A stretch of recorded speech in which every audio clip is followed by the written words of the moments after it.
प्रिय विद्यार्थियों, आप सब कैसे हैं। आज हम अपने पाठ्यक्रम की बात नहीं करके कुछ अन्य प्रासंगिक विषयों पर आपसे अपने विचार साझा करने की कोशिश करेंगे। जैसा कि आप जानते हैं, आज 12 अगस्त 2020 है और आज का विशेष महत्व है आपके लिए, क्योंकि आज एक तो कृष्ण जन्माष्टमी है और दूसरा ये एक सुखद संयोग है कि आज ही अंतर्राष्ट्रीय युवा दिवस भी है।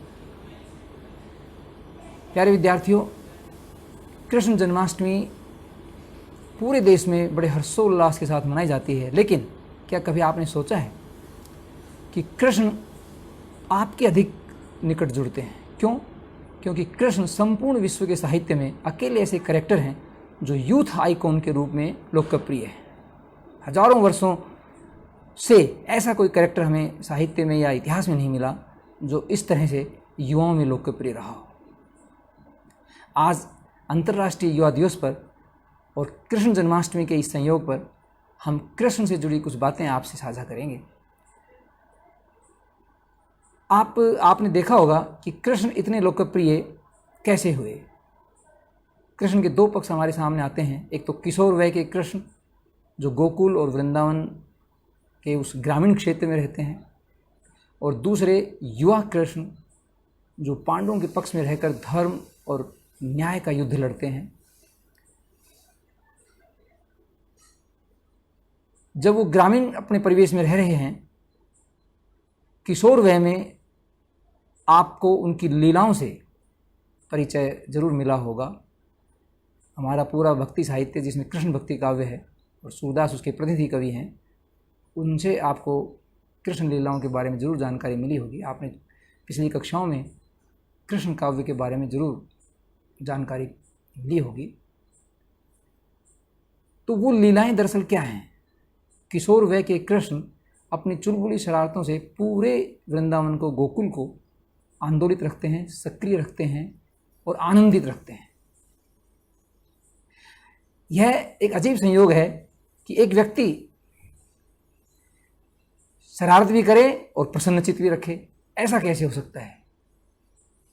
इतनी शरारतें करने के बावजूद कृष्ण इतने लोकप्रिय वहाँ कैसे थे और इस तरह का आदर और सम्मान उन्हें कैसे मिल रहा था? तो जो मैं बात बताने जा रहा हूँ उस पर आप विशेष ध्यान दें कि कृष्ण का यह पक्ष जो मैं बताने जा रहा हूँ आपके विशेष काम का रहेगा और आप इससे प्रेरणा ले सकते हैं। जब भी कभी कोई संकट की घड़ी उपस्थित होती है, चाहे वह उनके अपने परिवार पर हो, स्वयं उन पर हो, या पूरे समुदाय पर हो, या अन्यत्र हो, जब भी कहीं उनको इस बात की सूचना मिलती है कि कहीं कोई संकट उपस्थित हो गया है और संकट का निवारण कठिन हो गया है, तब कृष्ण सहायता के लिए वहाँ पहुँच जाते हैं।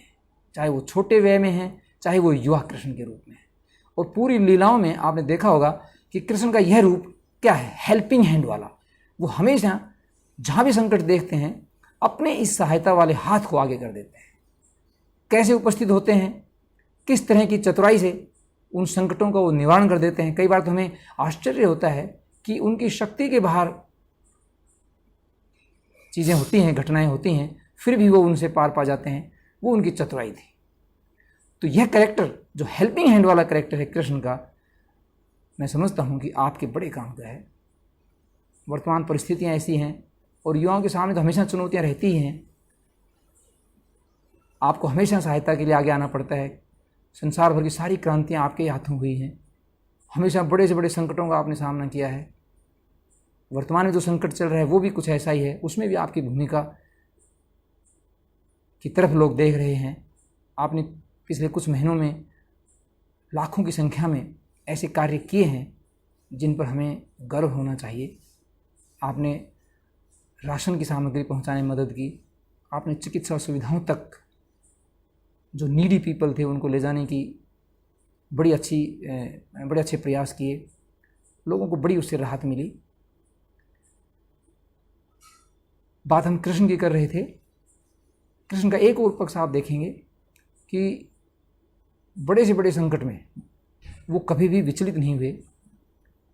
अपनी चतुराई से, अपनी मेधा से वो उनका सामना करते रहे और इस काम में उन्होंने दूसरे लोगों की भी सहायता ली। लेकिन कभी इस बात की अपेक्षा नहीं कि कोई है या नहीं है। जैसे आपने काली दमन वाले प्रसंग में देखा होगा कि अकेले वो यमुना में कूद पड़ते हैं और उसका दमन करते हैं, और जो पानी को जहरीला बनाने की जो कोशिश की जा रही थी कंस की ओर से, उसको उन्होंने निष्फल कर दिया। इसी तरह प्रकृति के संरक्षक के रूप में कृष्ण हमारे सामने आते हैं। गोवर्धन की पूजा करने की जब बात आती है तो इंद्र की शत्रुता मोल लेने के पक्षधर लोग नहीं थे, लेकिन उसके बावजूद क्योंकि प्रकृति उनका हमारा साथ देती है हमेशा, इस बात के वो प्रबल पक्षधर थे और गोवर्धन की पूजा उन्होंने की, और इसके लिए उन्होंने इंद्र का भी सामना किया। ये सब प्रसंग आपने अपनी कृष्ण की लीलाओं में देखे हैं, सुने हैं। एक और बात मैं कहना चाहूँगा, जब युवा हो गए वो और पांडवों के पक्ष में वो युद्ध करने के गए, वो युद्ध कैसा था? दरअसल वो युद्ध धर्म और न्याय का था। जहाँ तक मुझे स्मरण है और आपने भी सुना होगा, देखा होगा कि कृष्ण कभी भी पांडवों के पक्ष में युद्ध करने पर बल नहीं देते। वो हमेशा यही कहते हैं कि मैं धर्म और न्याय के लिए युद्ध लड़ रहा हूँ, और क्योंकि धर्म और न्याय पांडवों के पक्ष में है इसलिए मैं पांडवों के पक्ष में हूँ। तो मूल ध्येय उनका था कि न्याय और धर्म के पक्ष में लड़ना, चाहे फिर सामने कितनी ही बड़ी शक्तियाँ क्यों ना, उन सब शक्तियों का उन्होंने मुकाबला किया। तो आज इस अंतर्राष्ट्रीय युवा दिवस पर आपसे मैं आग्रह करता हूँ और आह्वान भी करता हूँ कि कृष्ण के इस चरित्र से आप जरूर शिक्षा ग्रहण करें और अपने आप को और अधिक मोटिवेट करें। मैं ये नहीं कह रहा कि आप नहीं कर रहे हैं, बिल्कुल कर रहे हैं, लेकिन और अधिक सार्थक दिशा में आप काम करें, अपनी ऊर्जा को सार्थक दिशा में लगाएं। आज जो संकट है हमारे सामने वो कोरोना वायरस के संक्रमण का है। लाखों लाखों लोग पूरे संसार में संक्रमित हो गए, हमारे देश में भी संख्या 20 लाख से ऊपर जा चुकी है। तो ऐसे में हमारा क्या योगदान हो सकता है? युवा किस तरह से अपनी भूमिका इस संकट के दौर में अदा कर सकते हैं, कृष्ण से हम सीख सकते हैं, बिना विचलित हुए लेकिन पूरी सावधानी बरतते हुए। अब सावधानी क्या है? चिकित्सा विशेषज्ञों की राय के अनुसार जो आपके पास भी पहुंचती होगी, मैं उसको दोहराना चाहूँगा कि आप मास्क का प्रयोग करते रहें, आप स्वयं करें और औरों से भी करवाएं। बिना मास्क वाले व्यक्ति को आप तुरंत कहें, हस्तक्षेप करें कि आप मास्क के साथ बात कीजिए, क्योंकि बोलने से ही तो वायरस के जो ड्रॉपलेट्स हैं वो फैलते हैं हवा में और वहाँ से फिर वो और लोगों के पास पहुँचते हैं, सरफेस पर गिरते हैं, सरफेस से जो दूसरे लोग कांटेक्ट में आते हैं वो पहुँचते हैं।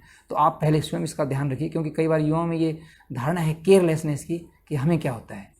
युवाओं में ठीक है, फिजिकल फिटनेस अच्छी होती है, उनकी इम्यूनिटी की जो शक्ति है वो अधिक होती है, इसलिए उनमें शायद लक्षण न भी आएँ। तो कई युवाओं को कोरोना होकर निकल भी गया होगा, लेकिन इससे आप क्या है, सुपर स्प्रेडर साबित हो सकते हैं। और मैं चाहता हूं कि आज इस अवसर पर सुपर स्प्रेडर न होकर सुपर सेवियर बने कृष्ण की तरह।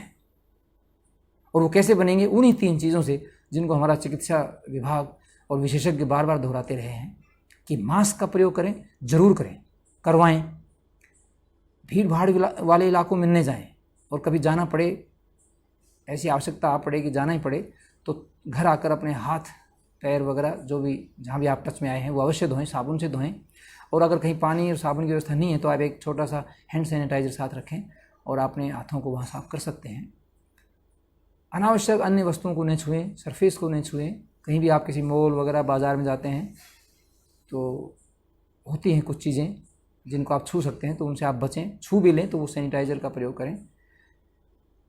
तो स्वच्छता का विशेष ध्यान रखना है। और तीसरी बात थी कि सोशल डिस्टेंसिंग वाली बात, कि आप एक दूरी बनाकर, एक निश्चित दूरी बनाकर आप बात करें, बिल्कुल पास। क्योंकि युवाओं में गले मिलने की, हंसने की, साथ बैठने की, साथ खाने की, ये सब बातें स्वतः ही विकसित हो जाती हैं। तो आप कम से कम इन दिनों इन चीज़ों से थोड़ा सा परहेज़ करें, नियंत्रण रखें, औरों को भी रखें। हमारे देश में जीवने जिमाने की एक बड़ी परंपरा रही है, इसको बड़े उत्साह से देखा जाता है, एक सांस्कृतिक उत्सव के रूप में इस परंपरा को देखा जाता है। उसमें सबसे ज़्यादा भूमिका किसकी होती है? आप लोगों की होती है। युवा उसमें जाते रहते हैं और बड़ा आनंद उठाते हैं। इस आनंद को थोड़ा सा नियंत्रित कीजिए, जहाँ बहुत ज़रूरी हो वहीं जाइए और पूरी सावधानी बरतिए। अनजान लोगों के साथ बात करते समय पूरी सावधानी रखें, अपने परिवार का ध्यान रखें, और तभी आप दूसरे लोगों को बचा पाएंगे। जागरूकता का यह संदेश आप तभी दे पाएंगे जब आप अपने आप को बचाएंगे।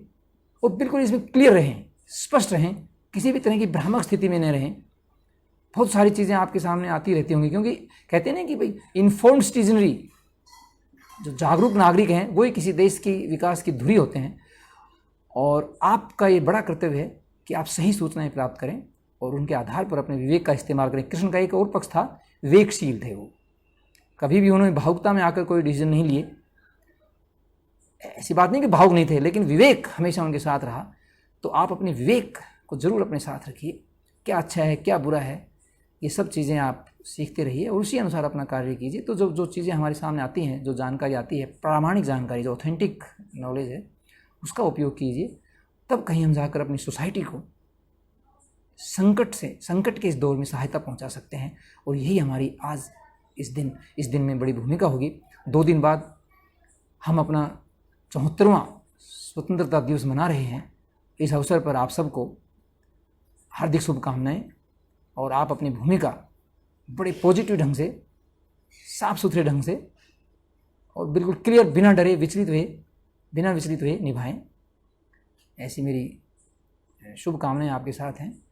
और मैं आशा करता हूं कि आने वाले दिनों में आपकी भूमिका और अधिक सकारात्मक बनकर उभरेगी और आप अपने आप को बचाएंगे, परिवार को बचाएंगे, सोसाइटी को बचाएंगे। आज इतना ही, धन्यवाद।